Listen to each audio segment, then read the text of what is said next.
Bienvenidos a Asesor PLD, tu barra de especialistas en prevención del lavado de dinero por actividades vulnerables. De lunes a viernes a las 17 p.m. hora centro. Conduce. Bienvenidos a este nuevo espacio donde estaremos hablando cada viernes en temas en materia de prevención del lavado de dinero, muy particularmente dirigidos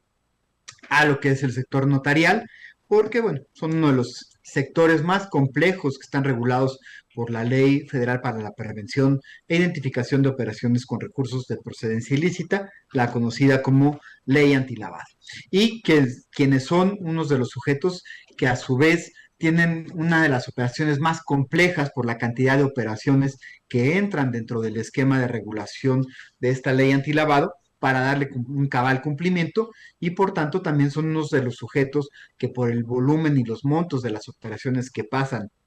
a través de ustedes, amigos notarios, bueno, son temas que le importan y ocupan tanto al Servicio de Administración Tributaria como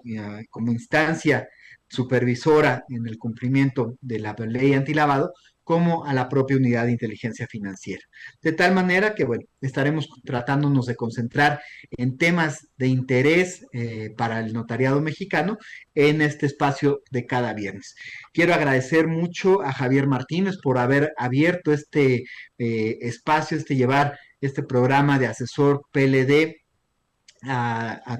cada semana abierto a distintos expertos, y bueno, a nosotros nos ha dado la oportunidad de contactarlos en estos días viernes cada hora a las 5 de la tarde, donde estaremos abordando esta temática. Así, bueno, lo que será el tema del día de hoy, bueno, si los notarios están preparados para hacer frente a los retos que derivan de las nuevas obligaciones de las reformas a la ley antilavado del 2025, las recientes reformas de marzo de este año al reglamento, y las muy esperadas y aún no emitidas reformas a las reglas de carácter general. Pero bueno, estando en esta tónica, quiero iniciar con ustedes, bueno, dando una breve semblanza personal. No quiero que suene como a cebollazos, pero bueno, para que sepan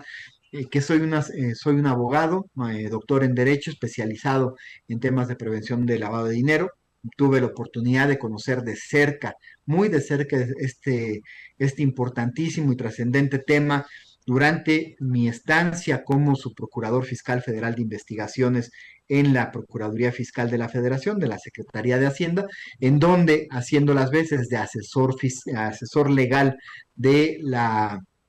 Unidad de Inteligencia Financiera, me tocó diseñar y coordinar los trabajos para la elaboración de lo que hoy conocemos como esta ley antilavado, de su reglamento y de sus reglas de carácter general. En ese sentido, bueno, este esfuerzo de trabajo que viene desde a finales de la primera década de este siglo, y que ya prácticamente tiene cerca de 14 años de haber entrado en vigor y de haberse convertido en un dolor de cabeza para algunos de ustedes.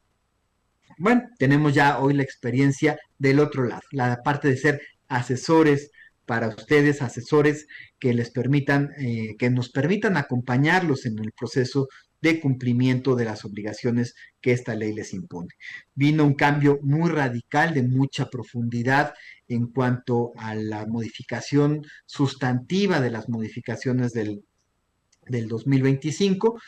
y bueno, no es una idea que las agotemos el día de hoy en su totalidad. La idea será ir estableciendo un diálogo semanal, ir estableciendo esta posibilidad de poder compartir con ustedes este conocimiento, y de que ustedes sepan que estamos listos para darles la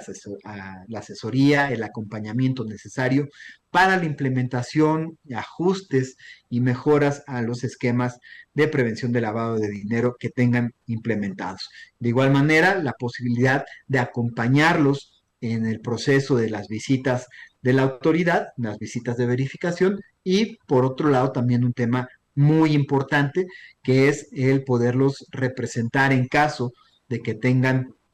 el infortunio de ser sujetos a alguna sanción, poderlos acompañar tanto en sede administrativa, en sede jurisdiccional, y bueno,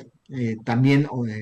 estar del lado de ustedes en el caso de que se vean involucrados en un tema de corte penal. En todos estos casos, la asesoría que ofrece nuestra firma, la experiencia que tenemos en este tema en particular, además de los delitos fiscales y los financieros, que son otras de las áreas de especialidad de la firma, podemos acompañarlos y que ustedes se sientan con esta confianza de poder acudir con personas con debida capacidad probada para el diseño, para la implementación, el acompañamiento y la solventación de todos los temas referentes a la ley de prevención de lavado de dinero.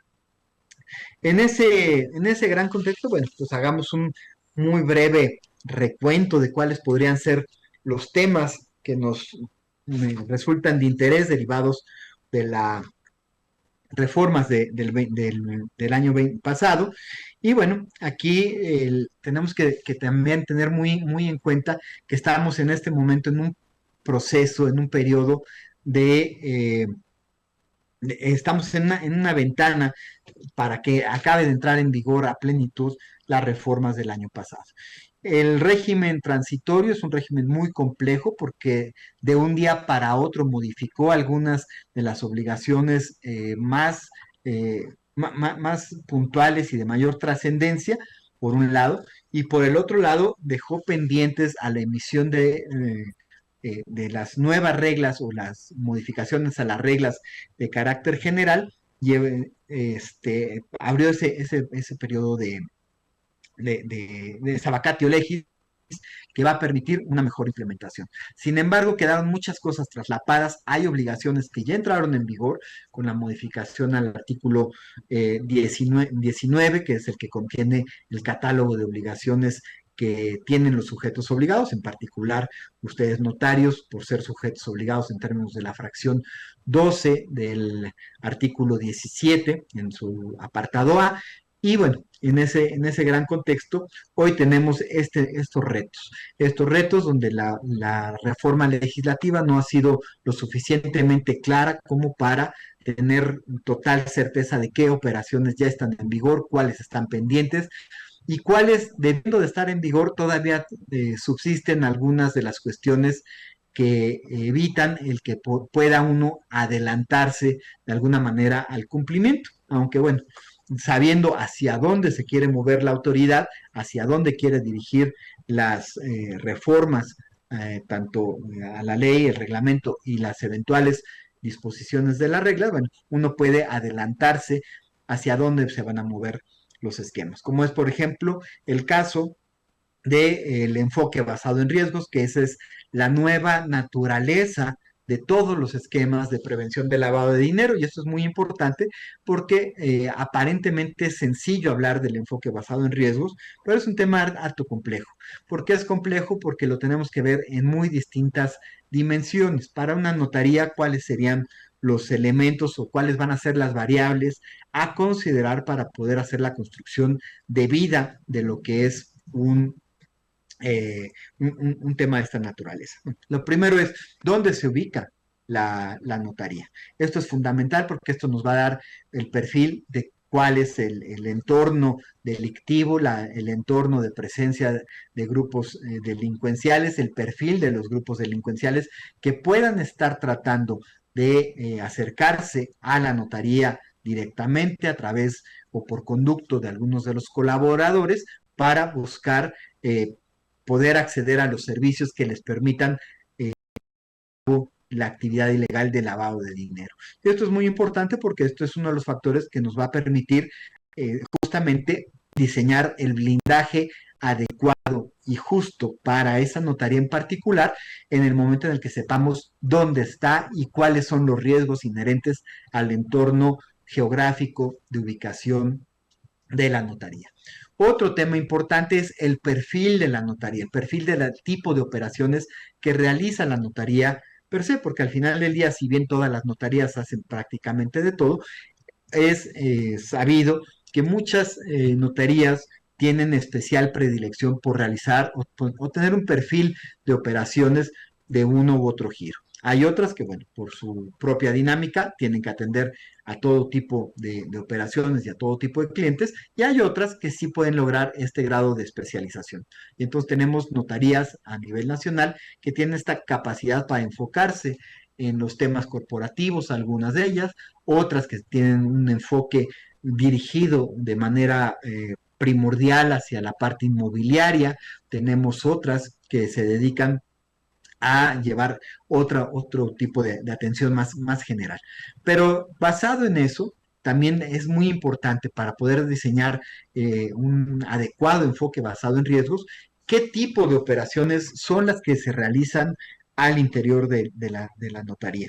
Esto justamente para identificar cuáles son los factores de riesgo específicos que deberán de ser abordados y sistematizados a través de las metodologías que existen para los esquemas de prevención, los esquemas preventivos que deberán de estar reflejados a su vez en los manuales propios de prevención de lavado que operen en cada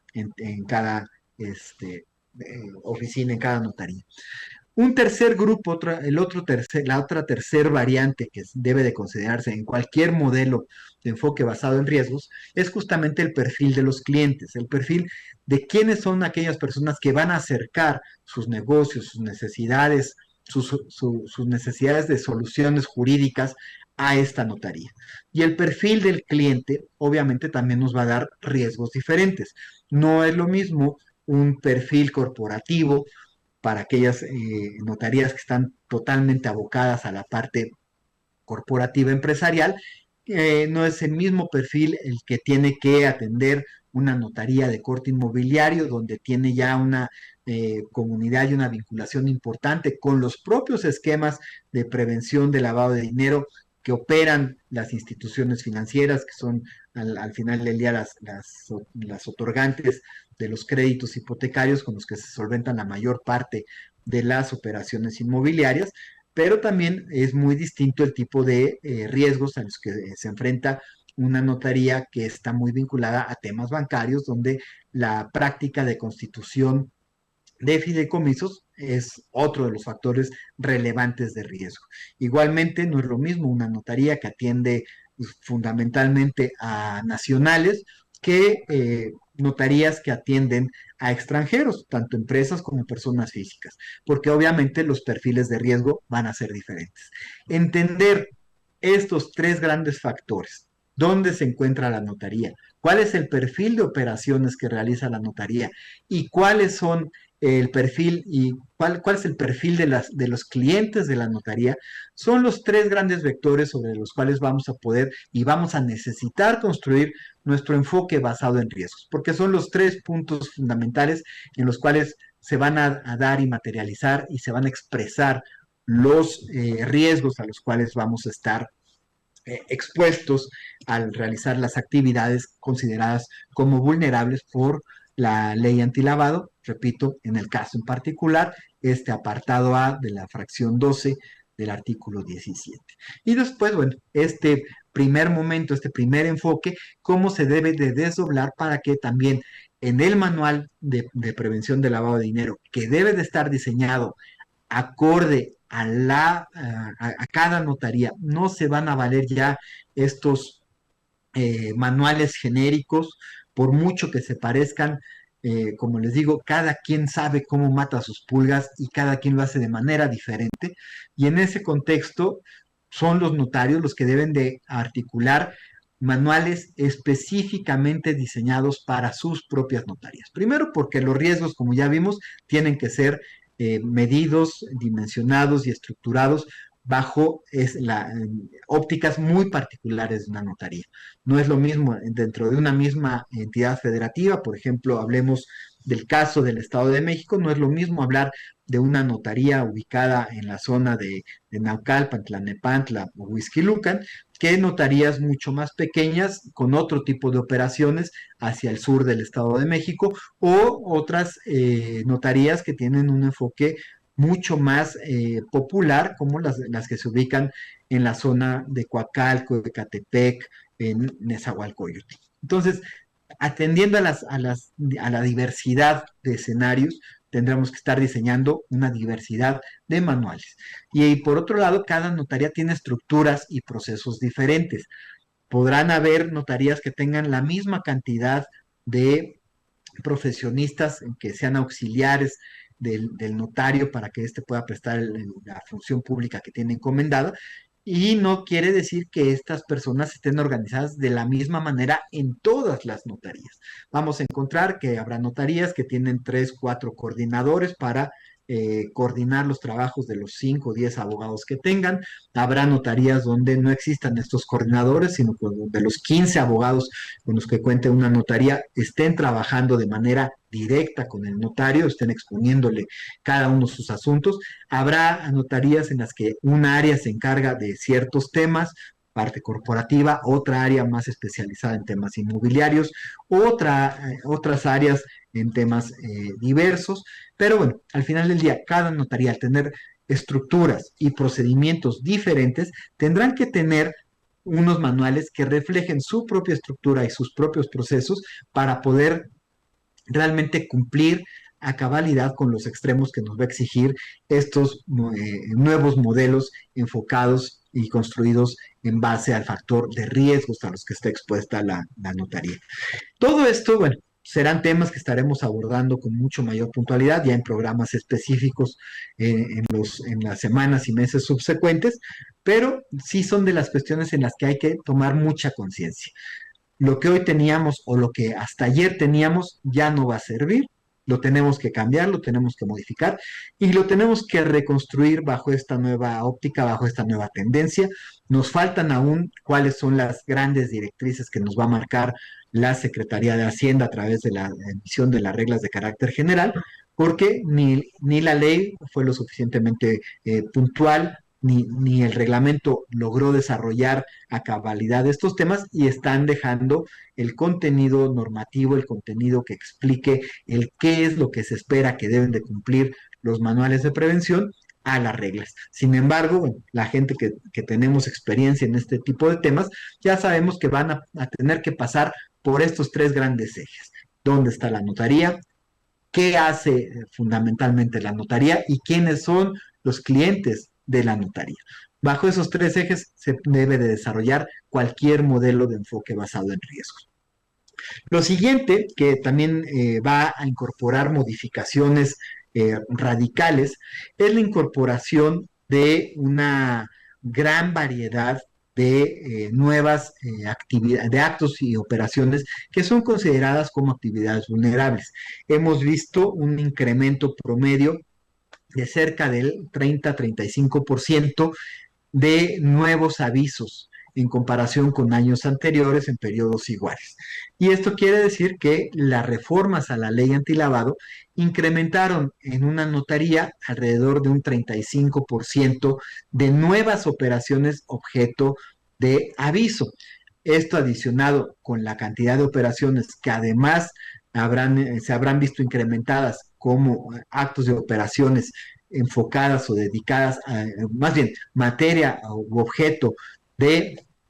identificación, pues van a elevar la carga administrativa que la ley antilavado implica para las notarías. Y esto también implica que tenemos que estar mucho más atentos a lo que es eh, ahora sí que tenemos que estar mucho más atentos a la cantidad de nuevas operaciones que van a ser objeto tanto de identificación como de aviso. Y tendremos que estar trabajando de forma muy puntual con los abogados que nos ayudan para que tengan la sensibilidad suficiente para identificar las nuevas modalidades de actos y operaciones bajo las cuales se dan los supuestos de convertirlas en actos que den lugar a actividades vulnerables. Esto es muy importante porque también va a implicar la necesidad, ya no por voluntad propia, sino por obligación inclusive, de que se tengan que implementar modelos de prevención, de capacitación anuales. Modelos de capacitación donde ya no va a ser suficiente la capacitación genérica de entender qué dice la ley, qué dice el reglamento, qué van a decir eventualmente las reglas de carácter general, sino también entender cuáles son las reglas específicas de operación de preventiva al interior de cada notaría. Entonces, si bien las capacitaciones generales de cultura general, de conocimientos generales en materia de prevención del lavado de dinero van a ser importantes, esto no quiere decir que no vayan a cobrar mayor relevancia los procesos individualizados de capacitación en donde se asegure que las personas que trabajan dentro de una notaría conozcan a profundidad cuáles son los criterios de identificación, de aviso, criterios jurídicos que permitan la calificación de operaciones y darle homogeneidad a la actuación de la notaría para que el día de mañana que llegue el servicio de administración tributaria no identifique que operaciones iguales o similares en algunos casos hayan sido consideradas por la notaría como actividad vulnerable y en otros casos no, lo que llevaría a una incongruencia, una inconsistencia que va a levantar obviamente las cejas de cualquier visitador, de cualquier verificador. Y en consecuencia se abren los riesgos para las sanciones. Aquí, por tanto, es muy importante esta capacitación individualizada que deberá de tener el personal de cada notaría para que entiendan cómo se hacen, cómo se califican, cómo se procesan los modelos de prevención. Otro tema muy importante que también nos involucra en el tema derivado de las reformas del año pasado es el tema de las auditorías. Las auditorías aún tampoco entran en vigor, esta auditoría obligatoria, pero ¿qué ocurre? Y aquí hay un truco muy particular. Las auditorías que debe de contratar cada notario para auditar sus procesos de cumplimiento van a arrojar una serie de observaciones, de hallazgos propios de cualquier auditoría, propios de cualquier organización. Sin embargo, un tema delicado, muy delicado diría yo, es que los notarios van a tener la obligación en su momento de compartir, cuando les sea requerida esta información, los resultados de las auditorías y van a tener tanto los hallazgos identificados por el propio auditor, los hallazgos, las observaciones realizadas y también van a tener que identificar cuáles son las soluciones remediales que no solamente permitan haber identificado preventivamente o correctivamente la anomalía, sino también cuáles fueron las acciones tendientes a corregir. Y esto tiene una particularidad muy importante porque de alguna manera podría estar implicando la, el, el tener que dar información de corte privado que nos pueda estar lesionando, nos puede generar una condición en la cual nosotros le estemos dando a la autoridad todos los elementos que van a requerir o que podrían necesitar para sancionarnos. Es decir, nos está obligando la ley a autoinculparnos y eso tiene riesgos muy importantes, porque por un lado le estamos ahorrando todos los procesos de verificación a la autoridad y le vamos a estar dando en bandeja de plata todas las observaciones, todas las deficiencias que se logren identificar a través de nuestras auditorías. Y ojo, porque para entonces ya habríamos de haber corregido de manera sustancial y buscado la autocorrección y gozar del beneficio del artículo 55, pero solo por lo que hace a la primera ocasión. Porque recordemos que para ocasiones subsecuentes a esa primera vez en la que podemos recurrir a obtener el beneficio del artículo 55, de lo subsecuente es que únicamente estaríamos teniendo la posibilidad de obtener un descuento en casos de autorregularizaciones posteriores. Esto es sumamente importante porque al final del día va a cambiar la forma en cómo vamos a tener que atender tanto los profesionales que auditemos los esquemas de prevención, los esquemas de cumplimiento implementados, como a ustedes mismos. Ahorita vamos a pasar a un corte y yo quiero dejar también una pregunta para que la vayan pensando y quien sea el primero en responderla de manera correcta va a hacerse acreedor a una ley antilavado actualizada y comentada donde vienen todos los criterios que hemos desarrollado en nuestra firma para explicar los alcances, contenidos y lo que han dicho las autoridades respecto de cada una de las disposiciones de la ley antilavado, donde están perfectamente comentados por artículo, por fracción, inclusive por párrafos, cada uno de estos supuestos. Y la pregunta se las voy a hacer antes de irnos a corte y regresando del corte. ¿Es posible que en una compraventa inmobiliaria el vendedor reciba el pago a través de un tercero y que el pago lo esté realizando a su vez otro tercero ajeno al comprador en nombre de este? ¿Es una operación que se puede realizar conforme a la ley antilavado? Bajo esto, empiecenlo a pensar, tienen el resto del programa para responder y, bueno, regresando al corte, la volvemos a plantear y les doy los teléfonos a donde podrán enviar su contestación a través del WhatsApp, que es el 5621 37 34 00. 5621 37 34 00, que es el número de contacto de Spetzen, la firma que está promocionando esta ley antilavado comentada. Y para las dos personas que contesten igualmente correcto, que no sea en la primera, adicionalmente se les estará haciendo llegar un prontuario de conceptos en materia de prevención que estamos próximos a ya sacar a la venta, pero se llevarían una de las versiones promocionales de este prontuario. Entonces, a la primera persona que conteste correctamente la pregunta, obviamente explicando el cómo sí o el cómo no se podrá hacer la operación, se llevará su ley y el prontuario, y por el otro lado, las dos personas que también contesten de manera correcta, pero que no sea la primera, se llevarán su prontuario respectivamente. Muchísimas gracias y regresamos de corte. Tu negocio realiza una actividad vulnerable. Según la Ley de Prevención del Lavado de Dinero, no dejes que el miedo a las multas te quite el sueño. En TaxDay, tu asesor de confianza, te ayudamos a cumplir con esta ley para que operes con total seguridad. Contamos con los servicios especializados en asesoría en línea en PLD, presentación de avisos y cumplimiento de obligaciones, auditorías de cumplimiento PLD, desarrollo de manuales PLD, apoyo en el llenado y presentación de avisos. Permítenos ser tus aliados y enfócate en hacer crecer tu empresa. Contáctanos hoy mismo. Llámanos o manda un WhatsApp al 55 73 42 88 15.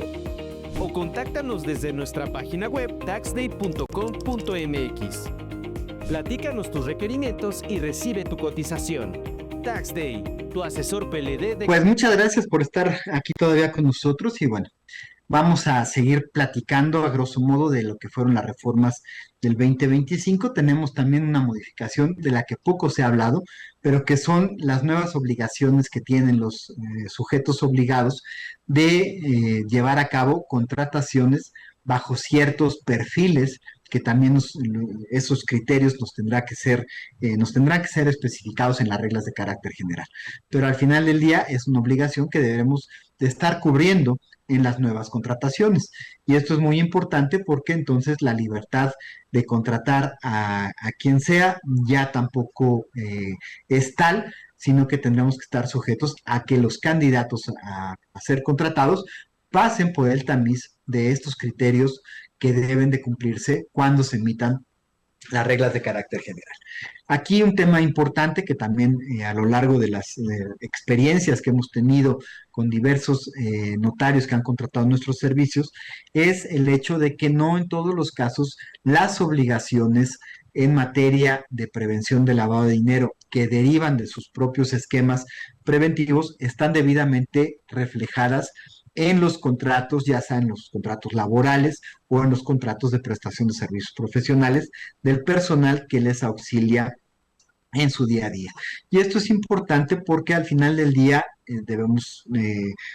partir de un hecho. Si bien es cierto que el notario es el único responsable administrativamente del cumplimiento o incumplimiento de las disposiciones y de las obligaciones en materia de prevención de lavado de dinero, también lo es que llegado el punto de un proceso penal en donde tengamos que estar aclarando en qué parte del proceso se vulneró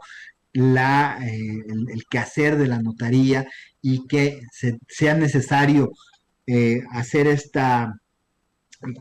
identificación muy puntual de las diversas etapas de los procesos y de las distintas obligaciones que estuvieron a cargo de las diversas personas que intervinieron internamente dentro de la notaría y que permitan con esto poder deslindar responsabilidades por grado de participación o por este nivel de participación en un proceso de lavado de dinero, aquí es sumamente importante que tengamos esta claridad para que en los contratos estén reflejados. E inclusive, en caso de que haya incumplimientos, si no están realmente identificados como obligaciones laborales, ¿cómo vamos a poder despedir a un colaborador si no era parte de su campo de obligaciones? Entonces, la parte laboral de un sujeto obligado y en particular de un notario va a cobrar una relevancia o ya tiene una relevancia que no necesariamente se ha visto reflejada en contratos más robustos, en contratos donde se identifique todo el catálogo de obligaciones específicas que a cada colaborador, acorde a su nivel, acorde a su tramo de responsabilidad, le corresponden como obligaciones de corte laboral. Y que, repito, nos va a permitir en determinado momento hacer un deslinde de responsabilidades. En el caso de temas penales, nos va a permitir tener las justificaciones para poder despedir justificadamente a quien nos haya colocado en una situación de alto riesgo o de riesgo administrativo, cuando menos por insolvencia a las obligaciones que debía de haber atendido como colaborador de la notaría. Y por otro lado, bueno, también empezar a dar orden desde la perspectiva laboral a todos los esquemas de prevención de lavado de dinero. Esto también es importante porque al final del día también nos va a permitir tener identificados el universo de colaboradores que deberán de ser objeto de capacitaciones, porque repito, las nuevas obligaciones en materia de prevención ya obligan a la capacitación obligatoria del personal de quienes realizan actividades vulnerables. ¿Bajo qué criterios? ¿Quiénes van a ser las personas autorizadas para capacitar? ¿Qué instituciones pueden dar estas certificaciones de capacitación? Todo eso todavía está en duda, pero cuando menos, si estamos hablando de certificaciones de capacitación laboral, entonces es muy probable que los estándares de personas reconocidas por la parte de la Secretaría del Trabajo y Prevención Social para efectos de otorgar certificaciones de capacitación sean necesarias. Y aquí, por ejemplo, un certificador que vemos muy viable es el Colegio de Notarios del Estado de México, que ya tiene un estándar a través de un procedimiento, de un curso que se da de formación a personal de notarías. Esa podría ser uno de los elementos. Podrían ser capacitadores reconocidos por la Secretaría del Trabajo, que emitan las constancias de capacitación conforme a los programas que se tengan registrados y autorizados ante esta instancia para que se emitan las constancias de capacitación, el número de horas en las que las capacitaciones deberán impartirse, el número de sesiones, todo esto es lo que está pendiente, pero lo que sí es un hecho es que habrá la obligación, o ya hay la obligación de capacitar al personal de las notarías. Entonces vemos que ya hay obligaciones al momento de hacer nuevas contrataciones, habrá obligaciones para ver las obligaciones de capacitación de los trabajadores, hay que reforzar los esquemas de obligaciones de los trabajadores en sus contratos laborales, habrá empresas, habrá notarías que realizan la prestación de estos, que son apoyadas por personal no trabajador, sino por personal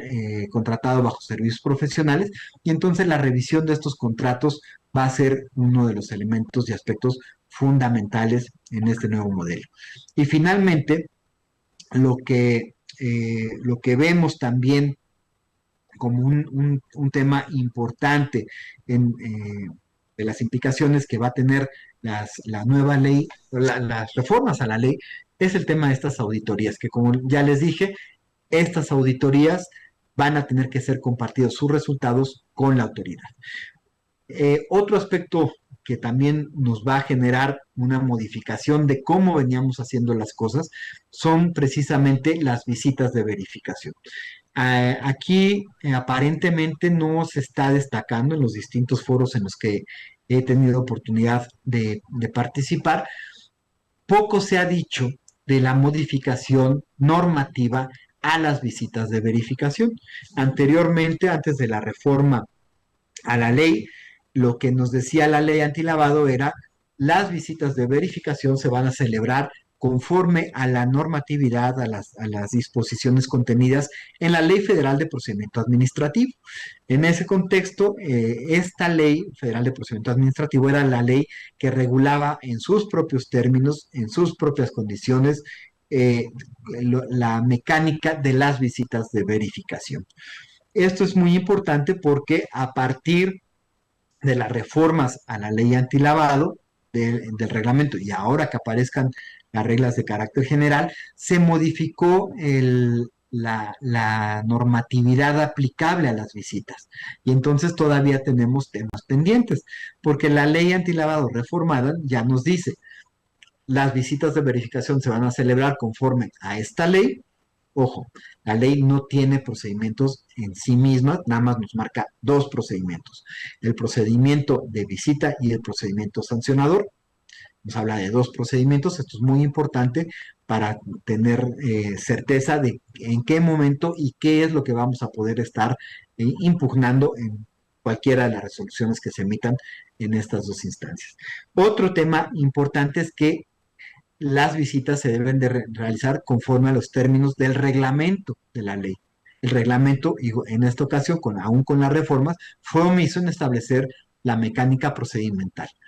Nos dice el siguiente ordenamiento, el siguiente instrumento normativo que debe de regular la práctica de las visitas son las reglas de carácter general, mismas que, como todos sabemos, a la fecha aún no han sido emitidas y tiene la autoridad hasta finales del mes de julio para emitirlas dentro de plazo. No hay una sanción específica en caso de que se tarden más, pero el vacatio legis para la emisión de las reglas, cuando menos en blanco y negro, quedó expuesto en el régimen transitorio de las reformas del año pasado, que se tendrían 12 meses para hacer la publicación de estas reglas. Entonces estamos próximos a que se cumplan esos 12 meses y tendremos que estar muy atentos a ver qué dicen las reglas de carácter general en relación con la práctica de las visitas. Agotado este punto, lo siguiente va a ser en aquello en lo que no esté suficientemente normado, regulado en las reglas, tendremos que estar a lo que disponga entonces ya como un tercer instrumento normativo supletorio a lo que disponga la Ley Federal de Procedimiento Administrativo. Pero entonces el orden que existía anteriormente, donde las visitas se regulaban por la ley de origen, la ley de antilavado, y materialmente estaban totalmente reguladas por las disposiciones de la ley federal del procedimiento administrativo. Ahorita lo que va a ocurrir es que esa ley del procedimiento administrativo ya quedó en un tercer orden normativo. Y aquí va a ser también interesante. ¿Qué tanto constitucionalmente se va a valer que la Ley Federal de Procedimiento Administrativo, los procedimientos previstos en esa ley, queden supeditados por debajo de disposiciones no solamente presidenciales del reglamento, que ya dijimos que el reglamento con las reformas de marzo de este año no dijo nada, pero ahora, ¿qué tanto una ley va a poder quedar supeditada a las disposiciones que establezcan las reglas de carácter general? Unas reglas que va a emitir eventualmente el titular de la Secretaría de Hacienda. Entonces, normativamente, una ley realmente puede quedar supeditada, sí o no, a lo que digan administrativamente un secretario de Estado. Ese va a ser uno de los temas que vamos a estar viendo muy probablemente y muy próximamente en los tribunales federales al momento de estar impugnando los procedimientos que puedan estar establecidos en las reglas y que no sean compatibles o que no sean o que entren en contradicción con los procedimientos que están previstos en la Ley Federal de Procedimiento Administrativo. Estos son los retos porque no está dicho y aún y cuando ya se digan y se expresen en las nuevas reglas, habrá que ver qué resuelven los tribunales respecto a esta supeditación de la Ley Federal de Procedimiento Administrativo, supeditado a lo que es el tema de de las reglas. Es un tema interesante y del cual hoy por hoy no hay una respuesta clara y tendremos que estar muy atentos. Otro de los aspectos importantes que nos marcó las reformas a la ley es sin duda la forma en la que debemos de hacer la identificación del beneficiario controlador. El beneficiario controlador tuvo modificaciones en relación con lo que antes preveía el modelo de la ley antilavado, que dicho sea de paso, ya era un modelo previo al que posteriormente se estableció a nivel fiscal. Esto es importante por lo siguiente. Se desaprovechó la oportunidad para haber homologado los criterios de identificación del beneficiario controlador para efectos de la ley fiscal con los del beneficiario controlador de la ley antilavado. Por tanto, subsiste una dualidad normativa, una dualidad que le da necesariamente un doble estándar de cumplimiento y que nos lleva a que no por cumplir con las disposiciones de identificación establecidas en el Código Fiscal de la Federación para efectos fiscales del beneficiario controlador, no necesariamente vamos a estar cumpliendo con los estándares que nos exige la ley antilavado. Y entonces vamos a tener que cumplir esta identificación bajo un doble estándar. Y en ese sentido, ojo, porque es probable que esto que suena como trabalenguas también genere problemas de interpretación tanto en los auditores como en el personal operativo. Y más cuando estamos dejando este tema en manos de los contadores, que a su vez, bueno, la naturaleza propia de su profesión los llevan a tener mucho más presentes las disposiciones de corte fiscal. Entonces, si un contador por atender sus cuestiones de formación lo llevan a únicamente estar identificando temas de identificación de beneficiarios controladores a la luz del Código Fiscal, nos puede estar dejando un espacio, eh, un flanco abierto para una posible sanción por no estar cumpliendo y cubriendo los estándares de identificación del beneficiario controlador en materia de prevención del lavado de dinero. Este es un tema muy importante. Ahorita tenemos un par de preguntas que ya nos formularon eh, algunos de las personas que nos hacen favor de estarnos escuchando. Y la primera es al licenciado José López. Nos dice, ¿cuáles son los errores más comunes que el sistema actual versan en la integración? Perdón. ¿Cuáles son los errores más comunes que han detectado las autoridades en las visitas de verificación a las notarías? Esta pregunta de esta inquietud del licenciado José López nos lleva a tener la siguiente respuesta. Entre los errores que hemos detectado más comunes y que la autoridad ha detectado en consecuencia también como los más comunes es una indebida integración de expedientes y en la presentación de avisos. Tenemos estos temas como uno de los más recurrentes, donde no necesariamente los expedientes cuentan con toda la información que deben de contar a la luz de los requerimientos de la ley antilavado. Y ahí, bueno, falta de documentos, falta de llenado de los datos que son obligatorios, que deben de estar establecidos, que están establecidos en las reglas de carácter general, la falta de actualización de los documentos y la falta de evidencia e incongruencia en los pagos y operaciones. Es decir, cuando hemos hecho revisiones y cuando hemos tenido que salir a tribunales a defender sanciones impuestas por la autoridad, encontramos que la debilidad documental al momento de hacer la integración de los expedientes es muy importante. Y en el tema específicamente de los pagos de operaciones, también es un tema delicado, porque si bien esta es una obligación que deviene del artículo 33 de la ley y no necesariamente de las obligaciones que tiene cualquier sujeto obligado que están en el 19 y en los datos que debe de contener la información de identificación de clientes y de operaciones derivadas del artículo 19, bueno, lo que estamos viendo es que, por ejemplo, en los cuerpos de las escrituras se habla de que el pago se realizó de tal o cual manera y con un monto X. Y cuando se hace la revisión en expediente de los soportes documentales de los pagos que acreditan, vemos inconsistencias. Hay ocasiones en las que se habla de pagos en efectivo, pero hay documentación, soporte de que fue vía transferencia. O que se habla de transferencias y encontramos recibos de pago de efectivo como si estos fueran, se estuvieran sustituyendo a los recibos formales de las transferencias. O cuando las sumas de los recibos, tanto de transferencias como de otros recibos o de pagos que se han realizado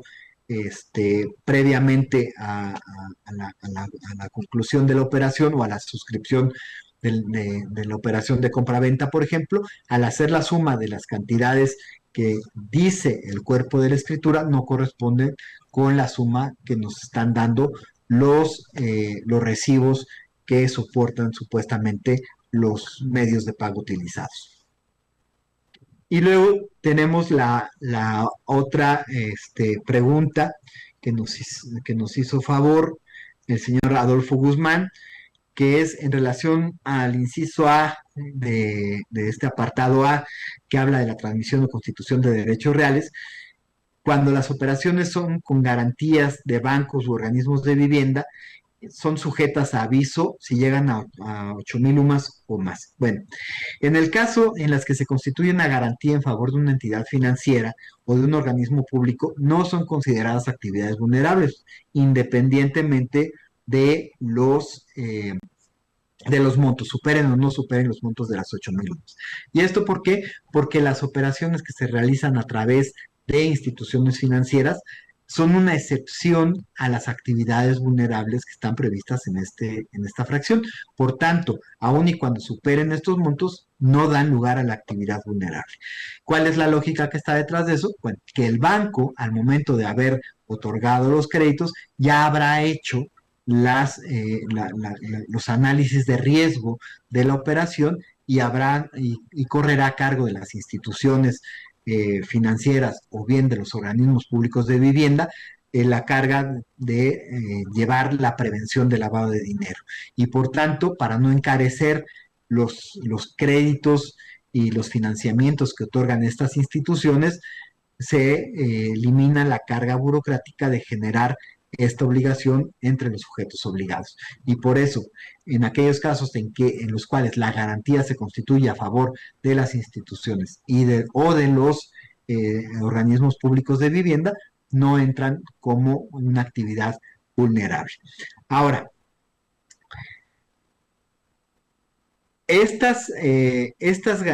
aquí hay que ser muy puntual, porque son las garantías en favor de estas instituciones las que como constitución de derechos reales están exentas. Pero si hay una constitución de derechos reales distintas a las garantías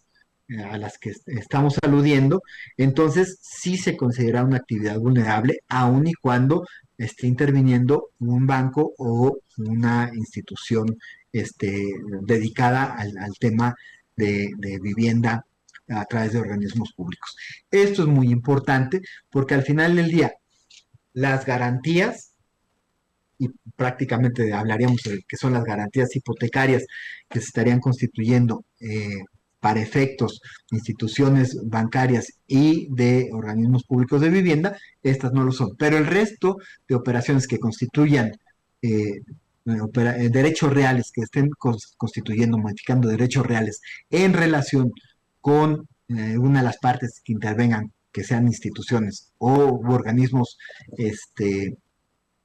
públicos de vivienda, sí son objeto de una actividad vulnerable y por tanto sí son objeto de los avisos comunes y corrientes. Bueno, pues les repito a ustedes cuál fue la pregunta que les formulamos para que se puedan llevar ya sea la ley